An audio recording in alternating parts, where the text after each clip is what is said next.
कृष्ण हरे राम हरे राम राम राम हरे हरे हरे कृष्ण हरे राम हरे राम राम राम हरे हरे हरे कृष्ण हरे राम राम हरे राम राम राम हरे हरे राम हरे राम राम राम हरे हरे हरे कृष्ण हरे कृष्ण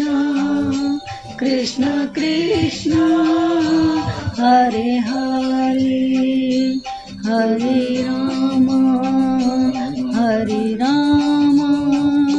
राम राम हरे हरे हरे राम राम राम हरे हरे हरे हरे हरे राम राम राम हरे हरे हरे हरे हरे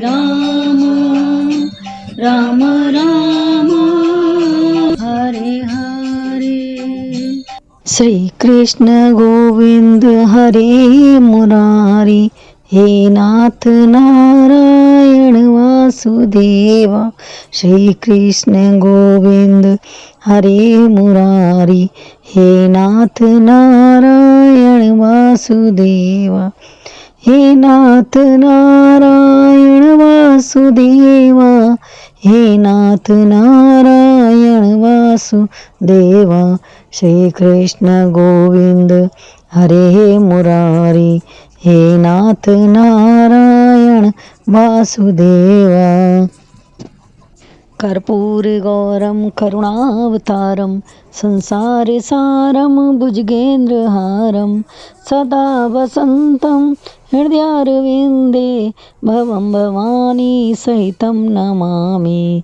भवं भवानी सहितं नमामि त्वमेव माता च पिता त्वमेव त्वमेव बन्धु सखा त्वमेव त्वमेव विद्या द्रविणं त्वमेव त्वमेव सर्वं मम देव त्वमेव सर्वं मम देव कृष्णाय वासुदेवाय हरे परमात्मने प्रणतः क्लेशनाशाय गोविन्दाय नमो नमः श्री कृष्णाय गोविंदाय हरे परमात्मने प्रणतः क्लेशनाशाय गोविंदाय नमो नमः। बोलो कृष्ण भगवान की जय, बोलो करवा चौथ माता की जय, गणपति महाराज की जय। बहुत समय पहले की बात है। एक साहूकार के 7 बेटे और एक बहन थी।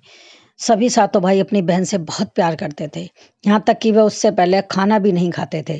उसको खिलाने के बाद ही वह खाते थे। एक बार उनकी बहन ससुराल से मायके आई हुई थी। शाम को भाई जब अपना व्यापार बंद करके घर आए तो उनकी बहन बहुत व्याकुल थी और उसका चेहरा मुरझाया हुआ था। सभी भाई खाना खाने बैठे और अपनी बहन से कहा कि चलो खाना खाओ। तो वह बोली, नहीं, मेरा आज निर्जला व्रत है करवा चौथ माता का, तो मैं चंद्रमा देखकर ही खाना खाऊंगी। क्योंकि चंद्रमा अभी तक नहीं निकला था, सारे भाई सोचने लगे हमारी बहन कितनी निराश है, चलिए कुछ करते हैं। सबसे छोटा भाई को अपनी बहन की हालत देखी नहीं गई उससे। वह थोड़ी दूर पीपल के पेड़ पर गया और दीपक जलाकर चलने की ओट करके और भागा भागा आया और बोला, बहन देखो चांद निकल आया। और सभी भाइयों को और भाभियों को उसने बता दिया था। तो इसके बाद वो बहन अपनी भाभियों से बोली कि चलो भाभी चांद निकल आया। तो भाभियों ने बोला कि नहीं बहन, ये तो तुम्हारा चांद है, ये मेरा चांद नहीं है, तुम ही अर्क दे लो। तो बहन खुशी के मारे सीढ़ियों पर चढ़कर चांद को देखती है, उसे अर्घ देकर खाना खाने बैठ जाती है। पहला टुकड़ा मुंह में डालती है तो छींक आ जाती है, दूसरा टुकड़ा मुंह में डालती है तो बाल निकल आता है, तीसरा टुकड़ा मुंह में डालने की कोशिश करती है, उसके पति की मृत्यु का समाचार उसे मिलता है। वह बौखला जाती है। उसकी भाभी उसे सच्चाई से अवगत कराती है और उसके साथ ऐसा क्यों हुआ। करवा चौथ का व्रत गलत तरीके से टूटने के कारण देवता उसे नाराज हो गए और उन्होंने ऐसा किया। सच्चाई जानने के बाद करवा निश्चय करती है कि वह अपने पति का नाम अंतिम संस्कार नहीं होने देगी और अपने सतीत्व से उन्हें पुनर्जीवन दिलाकर रहेगी। वह पूरे 1 साल तक अपने पति के शव के पास बैठी रहती है और उसकी देखभाल करती है। उसके ऊपर उगने वाली सुईनुमा घास को वह एकत्रित करती जाती है। 1 साल बाद करवा चौथ का दिन आता है तो उसकी सभी भाभियां करवा चौथ व्रत रखती हैं। जब भाभियां उससे आशीर्वाद लेने आती हैं तो वह प्रत्येक भाभी से यम सुई ले लो, पिए सुई दे दो, मुझे भी अपनी जैसी सुहागन बना दो, ऐसा आग्रह करती है। लेकिन हर बार भाभी से आग्रह करने का कहकर चली जाती है। इस प्रकार जब छठे नंबर की भाभी आती है तो करवा उससे भी यही बात दोहराती है। यह भाभी उसे बताती है कि चूंकि सबसे छोटे भाई की वजह से उसका व्रत टूटा था, उसकी पत्नी में ही शक्ति है कि वह तुम्हारे पति को दोबारा जीवन दान दे सकती है। इसलिए जब वह आए तो तुम उसे पकड़ लेना और जब तक वह तुम्हारे पति को जिंदा ना कर दे उसे नहीं छोड़ना। ऐसा कहकर वह चली जाती है। सबसे अंत में छोटी भाभी आती है। करवा उनसे भी सुहागन मांगने का आग्रह करती है, लेकिन वह टालम-टोली करने लगती है। जैसे इसे देख करवा उन्हें जोर से पकड़ लेती है और अपने सुहाग को जिंदा रखने के लिए कहती है। भाभी उससे छुड़ाने के लिए नोचती है, खसोटती है, लेकिन करवा उसे नहीं छोड़ती। अंत में उसकी समस्या को देख भाभी पसीज जाती है और अपनी छोटी उंगली को चीरकर उसमें से अमृत उसके पति के मुंह में डाल देती है। करवा का पति तुरंत श्री गणेश कहता हुआ उठ खड़ा होता है। इस प्रकार प्रभु कृपा से उसकी छोटी भाभी के माध्यम से करवा को अपना सुहाग वापस मिल जाता है। बोलो श्री गणेश भगवान की जय, बोलो करवा माता की जय। हे श्री गणेश महाराज, हे माँ गौरी, हे करवा चौथ माता, जैसे चिर सुहाग का वरदान आपसे मिला है वैसे ही सब सुहागनों को देना। बोलो करवा चौथ माता की जय हो। बहनों, कोई भी कहानी करो, कोई भी पूजा करो, आप गणेश जी और विनायक जी महाराज की कहानी जरूर पढ़ें। चलिए विनायक जी की कहानी सुनते हैं। एक गणेश भगवान विनायक जी के नाम से मशहूर थे। वो कुलिया में दूध और चुटकी में चावल लेके सारे गांव में घूम रहे थे। कोई मेरी खीर बना दो, खीर बना दो, भक्तों की परीक्षा ले रहे थे। तो एक बुढ़िया माई बोली, ला बेटा तेरी खीर मैं बना दूं। तो वो हाथ आगे करने लगी। वो बोली, भाई माई हाथ मत आगे करो, बर्तन लेकर आओ, बड़े बड़े पतीले कढ़ाई। तो बुढ़िया माई गई गाँव में, मांग के लाई बड़े बड़े पतीले और कढ़ैया। जैसे ही उन्होंने दूध डाला पतीले में, पतीले भर गए। जैसे चावल रखे, कढ़ैया भर गई।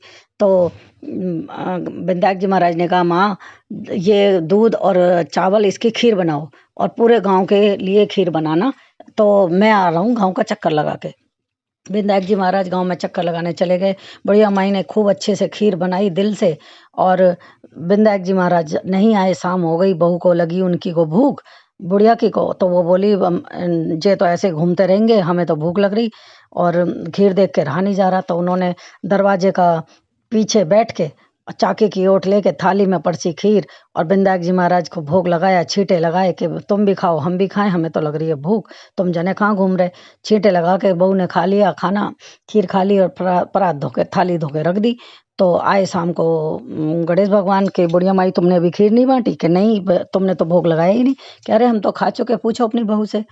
तो बहू बोली, हाँ मुझे भूख लगी थी तो मैंने इन्हें भी खिलाया, खुद भी खाया। तो गणेश भगवान बोले, मैं तो सिर्फ तुम्हारे प्रेम का और भक्ति का भूखा हूँ। अब आप इस खीर को पूरे गांव में बांटो, धरो, बांटो, सहतो। और जैसे जैसे बुढ़िया सबको बांटती जा रही थी, वैसे वैसे खीर बढ़ती जा रही थी, बढ़ती जा रही थी। पतीले खाली ही नहीं हो रहे थे। तो बुढ़िया बाई ने बोला, हे प्रभु ये कैसी महिमा है? तो गणेश भगवान बोले कि हे माई, जैसे इस पतीले में दूध और चावल बढ़ता जा रहा है, वैसे ही जो भी इस कथा को पढ़ेगा, सुनेगा, कहेगा, उसका अन्न पानी सब बढ़ता चला जाएगा। कभी उसके यहाँ धन की कमी नहीं होगी, अन्न की कमी नहीं होगी। बोलो विनायक महाराज की जय। कर्पूरिगौरं करुणावतारं संसारिसारं भुजगेन्द्रहारं सदा वसन्तं हृदयारविन्दे भवं भवानी सहितं नमामि। त्वमेव माता च पिता त्वमेव बन्धु च सखा त्वमेव विद्या धर्मं त्वमेव सर्वं मम देवदेव। हे प्रभु, मेरे वैसक पति नहीं है, मैंने आपको पति रूप में माना है। आप मेरे बच्चों को, मेरे परिवार की रक्षा कीजिए, मेरे रुके हुए काम को बढ़ोतरी दीजिए और धन्य धान से संपन्न रखिए। और लोगों के दिमाग से ये गलतफहमी निकाल दीजिए कि मैं एक विधवा हूँ, और मैं विधवा नहीं हूँ, मैं आपकी सुहागन हूँ और मैं आपको पति रूप में जीवन भर मानूंगी और आपके नाम से व्रत करूंगी, पूजा करूंगी। मुझे आशीर्वाद दें सदा सुहागन रहने का, और हमेशा अन्न धन मेरे घर में भरा रहे, हमेशा आपकी कृपा मेरे घर में बनी रहे। बस यही आशीर्वाद मुझे चाहिए, और सभी को भी आशीर्वाद प्रदान करना, जो भी मेरे परिवार में हैं, जो भी मेरे हित चाहते हैं, अहित चाहते हैं, पर सबको आप वरदान दीजिए, सब पर आशीर्वाद की कृपा बनाए रखिए। जय हो करवा चौथ माता की जय। बोलो श्री कृष्ण भगवान की जय। बोलो गणेश भगवान की जय। और मैं अब अर्क दे देती हूँ। अर्क दे करके उसके बाद मैं जो है अपना चूड़ी वगैरह पहनूंगी और फिर मैं खाना वाना बनाऊंगी, जो कि मुझे भोग के लिए बनाना है। तो चलिए खाना बनाना शुरू करते हैं। पहले चूड़ियाँ पहन लेती हूँ, और मेहंदी तो मैंने रात को ही लगा ली थी, और चूड़ियाँ जो ना काम करने में थोड़ा सा ख़राब हो जाती है ना, इसलिए मैंने रख दी थी। मैंने कहा काम करने के बाद ही देखिए मेरी चूड़ियाँ कैसी लग रही हैं। अब मैं बना लेती हूँ खाना। और पूजा करते समय मैंने पूरी बाजू का ब्लाउज पहना था, तो थोड़ी सी ना तबीयत नासाज थी, तो सर्दी सी लग रही थी, मैंने फुल बाजू का पहन लिया था। तो चलो फटाफट खाना बना लेती हूँ, क्योंकि 7:15 बजे जो है चंद्रमण निकल आएगा। तैयारी पूरी करके रखती हूँ, पूजा वूजा करके खाना वाना बना के। एक तरफ मैंने सब्जी रख दी है बनने के लिए, और दूसरी तरफ मैं रख देती हूँ खीर, और एक तरफ दूध उबाल लूँगी, और फटाफट दोनों चीज़ें बन जाएंगी, और उसके बाद तुरंत ही पूड़ी सेक लूँगी और काम ख़त्म। फिर वेट करना पड़ेगा चंद्रमा निकलने का। तो चलिए कोई बात नहीं, वेट कर लेते हैं।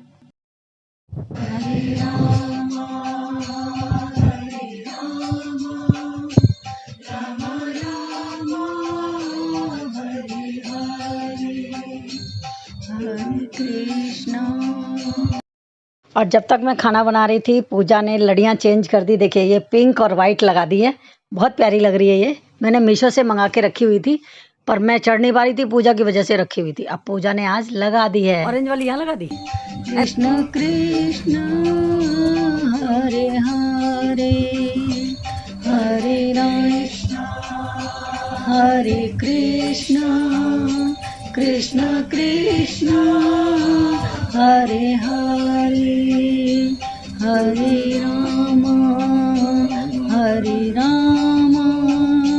राम राम हरे हरे, हरे राम राम राम। ओम नमो भगवते वासुदेवाय।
हैप्पी करवा चौथ।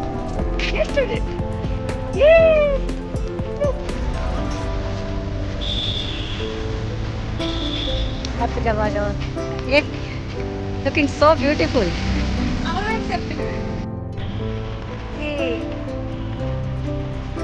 हैप्पी करवा चौथ। हैप्पी करवा चौथ। Thank you.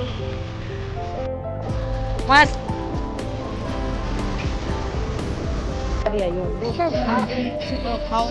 हाँ पूजा तो कर ली मैंने, पर चांद नहीं दिखा था तो हम वहीं देख कर आए हैं प्रतीक के कॉर्नर पे। हाँ चलो ओके।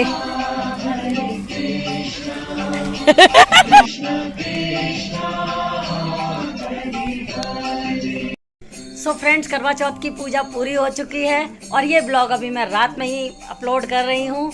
हैप्पी करवा चौथ। ब्लॉग को यहाँ पर बंद करती हूँ। Bye bye.